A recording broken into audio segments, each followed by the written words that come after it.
কয়েকদিন ধরে এত বৃষ্টি হচ্ছে যে বাড়ির থেকে বেরোনোই যাচ্ছে না, কিন্তু আজকের বৃষ্টিটা একটু কমতেই মা গেছিল বাগানে। সকাল মা গেছিল বাগানে, এই যে পেঁপে, গাছের পেঁপে নিয়ে এসছে।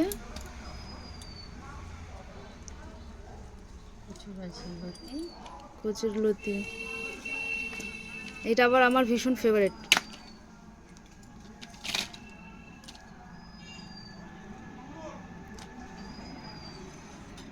আর ওই কলার কাঁদিটা তো আগেই দেখালাম, ওটা অনেকটা বেশ বড়, ওটা ধরে আনা যায়নি। আবার পুকুরে দুটো নারকেল পড়েছিল, গাছের দুটো নারকেল। এটা ভালো জল হবে মা, হাজারি নারকেল না। আবার একটা তালও, একটা গাছের দুটো তাল, বাবা দুটো তাল।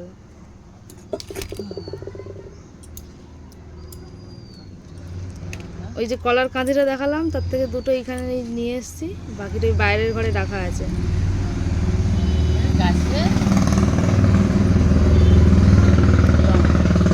গাছের লঙ্কা। আমাদের বাড়িটাই রাস্তার ধারে বলে এত আওয়াজ হয়।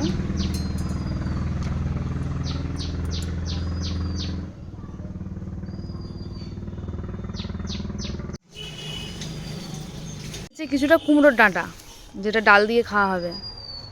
বাড়িতে থাকার এই এক সুবিধা, একদম সব কিছু ফ্রেশ। কুমড়োর এই ডাঁটাগুলোর সঙ্গে কিন্তু মা কিছু কুমড়োর ফুলও এনেছে, যেগুলো ওই বড়া করে খেতে কিন্তু বেশ ভালো লাগে।